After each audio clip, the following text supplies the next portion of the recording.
Amados irmãos, Igreja maravilhosa de nosso Senhor e Salvador Jesus Cristo, que alegria!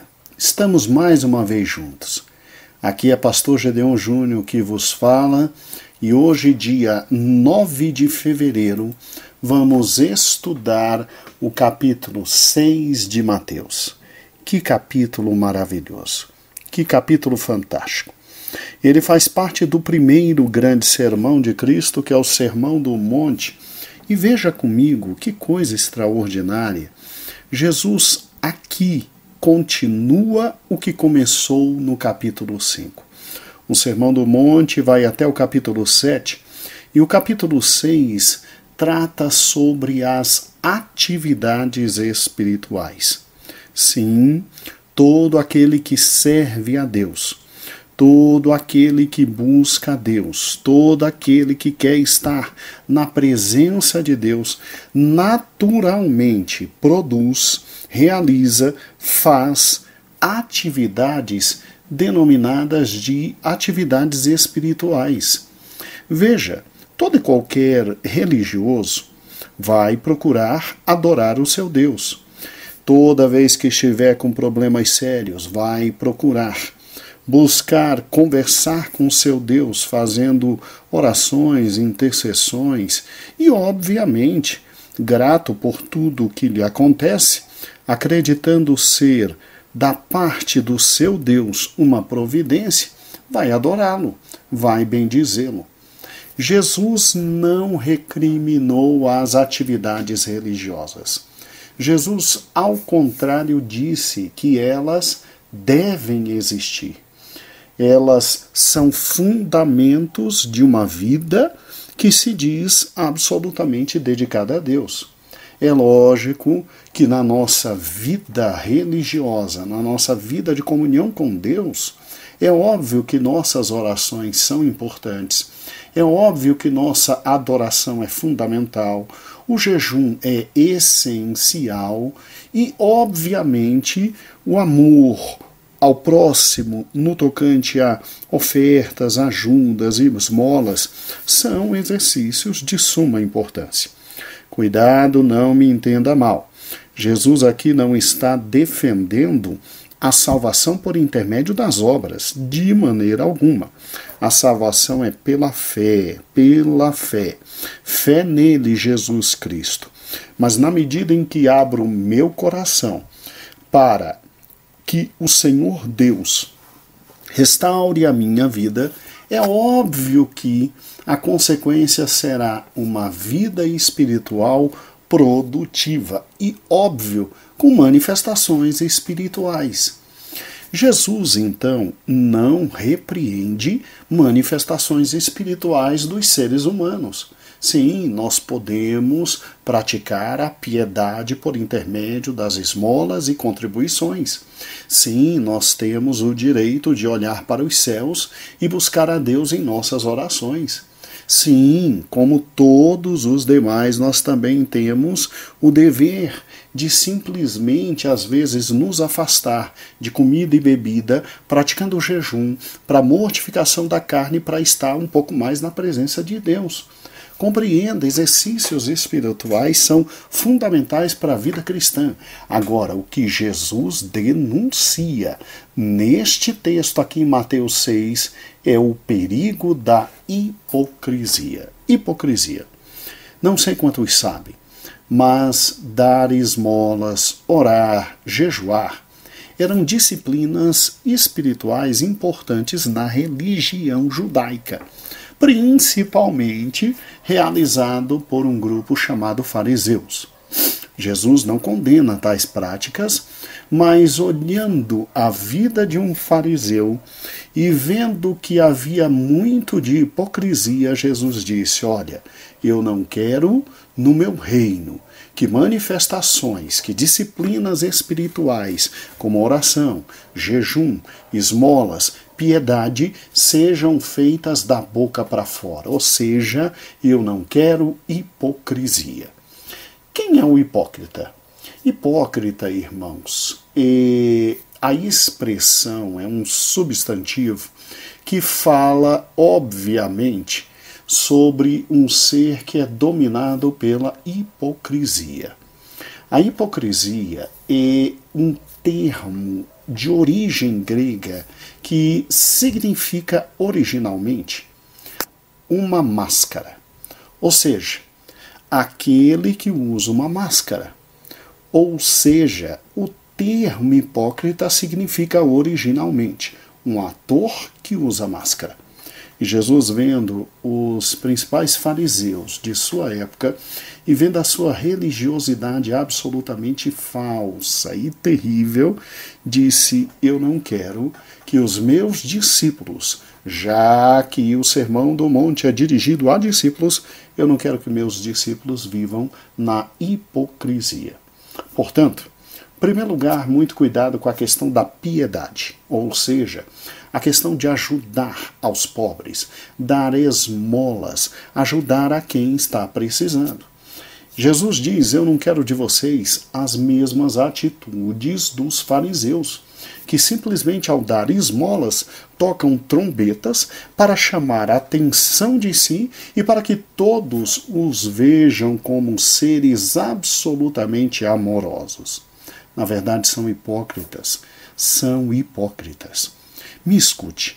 Não há oferta, por mais generosa que seja, não há oferta, por mais generosa que seja, capaz de comprar simplesmente o louvor que Deus deve receber. Então, compreenda o que eu estou lhe dizendo. Quando Cristo simplesmente disse, ao dar sua oferta, ao ajudar um pobre, ao exercer a piedade, que a tua mão direita não veja o que a esquerda está fazendo, ele está dizendo o seguinte: o único ser que precisa te ver fazendo isso é Deus. Porque ele olha para você e vê que você está amando o teu irmão, e o teu irmão também é criatura dele. E ele se alegra pelo fato de você estar sendo bondoso com quem está precisando. Guarde isso. É absolutamente tolice viver em função do reconhecimento humano. Porque a glória do homem não dura absolutamente nada. Leia depois 1 Pedro, capítulo 1, versículo 24. O que importa é que Deus seja glorificado em nossa vida. E lembre-se de algo extremamente simples. Nossa natureza é tão caída e pecaminosa que infelizmente pode corromper de forma sutil até mesmo algo bom, como ajudar os pobres. Se nossa motivação, irmãos, é receber o reconhecimento humano, então, como os fariseus, nós simplesmente não estamos glorificando a Deus, mas glorificando o nosso terrível ego. Assim, quando ajudardes os outros, que a tua mão direita não veja o que a tua mão esquerda está fazendo, até para que Deus é que seja, ao final de tudo, glorificado, quando os outros obviamente veem as nossas grandes ajudas e tocamos trombetas, infelizmente nós é que somos glorificados. Segundo lugar, um cuidado muito grande com a oração. Em Mateus capítulo 6, do versículo 5 ao 15, Jesus nos ensina a orar. E óbvio que aqui está um fenômeno muito terrível e difícil. Porque, de novo, aqui você encontra, na época de Cristo, os fariseus brincando de orar. Suas orações eram públicas, eram altas, eram extremamente pedantes, extremamente arrogantes. Você se lembra daquela parábola do fariseu e do publicano? Se lembra como o fariseu orava, tentando simplesmente humilhar o próximo, que batia no peito e pedia misericórdia, e ele dizendo: Deus, eu não sou como esse. Irmãos, Jesus, num texto como esse aqui, não está proibindo que oremos em público. Em 1 Timóteo, capítulo 2 e 1, nos diz que não é errado orar em público na congregação. João 6 e 11, nós somos instigados a agradecer pelo alimento simplesmente em público. Mas o problema é nós querermos orar em público e em casa não chegar e não nos ajoelharmos e orarmos em particular. Em particular. Ou seja, a oração deve ser aquele momento de devoção a Deus, de devoção à presença de Deus, aquele momento de contato que eu tenho com meu Pai Celestial, aquele momento em que Deus tem extremamente intimidade comigo e eu devo sim, prezar pelo momento mais importante da minha vida, que é orar no meu quarto, fechado, clamando por misericórdia e pela graça de Deus. Porque só quem gosta de orar em público e dificilmente ora em casa, meu amado irmão, com certeza está tomado de hipocrisia. Assim, devemos tomar muito cuidado para ter o nosso momento de oração, devoção e absoluta intimidade com Deus. Intimidade com Deus. E tome cuidado quando for orar. Olhe muito bem quando for orar. Porque nós temos que simplesmente nesta cotidianidade, ou seja, nesse compromisso diário de estarmos a sós com o nosso Salvador, nós temos que nos lembrar que Ele não é o outro que está nos ouvindo orar e que não conhece o nosso coração. Ele é aquele diante do qual nós estamos com a alma absolutamente nua e Ele nos conhece absolutamente todo. Na hora de orar, por gentileza, meu amado irmão, aprenda com Cristo. Não ore só por você. Não ore só por você. Terrivelmente seremos nós com nossas orações se formos egoístas. Você já viu que toda oração do Pai Nosso, absolutamente, ela começa e termina com tudo e absolutamente tudo no plural? Tudo no plural? Veja que interessante. Tudo está absolutamente no plural. Os pronomes não estão no singular, eles estão no plural. É Pai Nosso, o pão nosso de cada dia, perdoa-nos. Aqui está uma grande lição. Nós devemos, sempre ao orar, compreender algo extremamente simples. Se ora em primeiro lugar por todos, pela igreja, pelos irmãos, pela família. Entenda que o Pai não é só seu, o Pai é nosso. O pão não é só seu, o pão é nosso. A graça não foi só para um, foi para todos. O sangue derramado na cruz atingiu foi a todos. Deus não amou somente um, Deus amou a todos.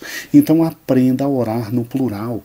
Aprenda a orar pelo teu país, aprenda a orar pelos teus governantes, aprenda a orar pelos teus pastores, aprenda a orar pelos teus irmãos, aprenda a orar pelos teus filhos. É Pai nosso que está nos céus. Muito cuidado, que o início da oração sempre é com vistas de glorificar o nome de Deus.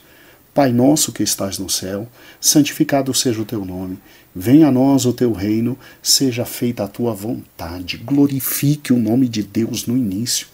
Coloque o nome de Deus acima de tudo.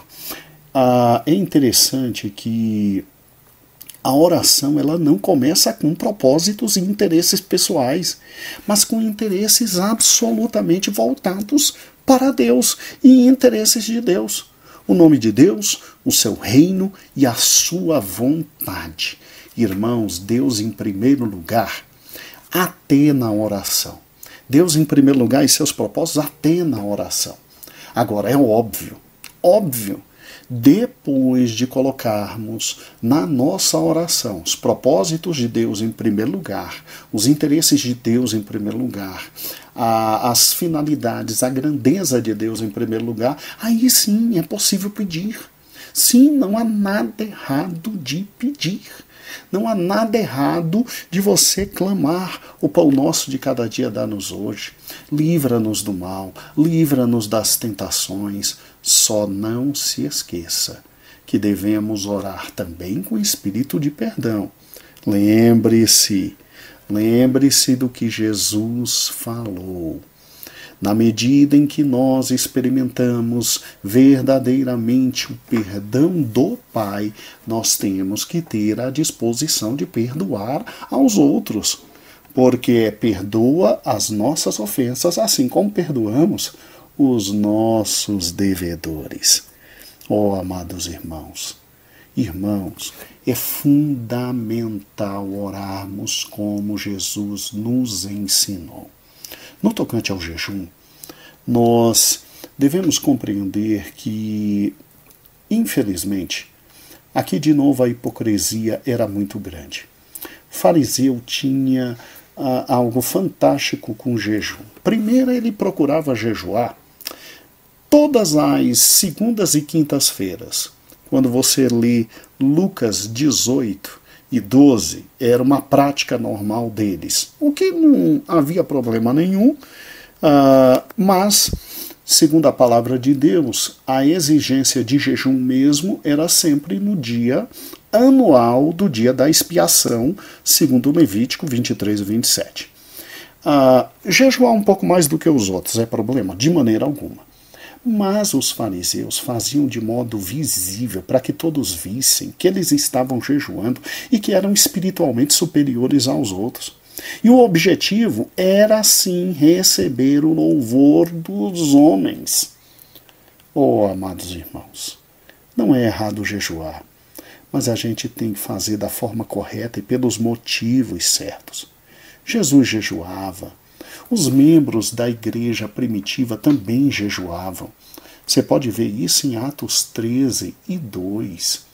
Ou seja, o jejum ele é fundamental na vida cristã, mas é óbvio que essa prática espiritual de quebrantamento do corpo, ela tem que ser uma prática obviamente voltada para a glorificação do nome de Deus. Glorificação do nome de Deus. Então é para lavar a cara, não é para demonstrar que está jejuando. Se de repente fica algum cheiro um pouco mais azedo na boca, passa a Listerine da vida ou qualquer outro enxaguante bucal para você não ficar com mau cheiro. Mas não se diz que está jejuando. Se vive o jejum pelo jejum, para estar mais perto de Deus, para estar mais em contato com Deus, quebrantando ali o corpo e, obviamente, desejando muito mais a presença de Deus. Ou seja, é importante lembrar que a hipocrisia, assim realizada como era pelos fariseus, nos priva da realidade da vida cristã. Cuidado com isso. E por fim, o mais lindo, pelo menos eu acho, que é Mateus 6, de 19 a 34. Ou seja, não se preocupe, porque você tem um Pai que te ama, um Deus que está ao teu lado. É incrível que, infelizmente, os homens se preocupam demais com o pão de cada dia. É incrível como os cuidados dessa vida podem nos sufocar de tal forma que Jesus disse que a semente boa do Evangelho pode não produzir em razão dos cuidados dessa vida. Eu venho te lembrar algo maravilhoso da parte de nosso Senhor e Salvador Jesus Cristo. Deus te ama, Deus te resgatou do pior dos estados, que é o estado de pecador, não para te fazer padecer necessidade. Ele é o teu pastor. Nada e absolutamente nada vai te faltar. Entenda que o que temos no pastor é muito mais do que aquilo que falta em nossa vida. Você fique tranquilo, o pão de cada dia virá. Deus te abençoará. Deus, ele tem prazer em cobrir os seus filhos de bens, de alimento, de graça, de misericórdia. O que eu e você temos que fazer é somente nele crer. Entenda isso. Crer no Senhor. É exatamente isso.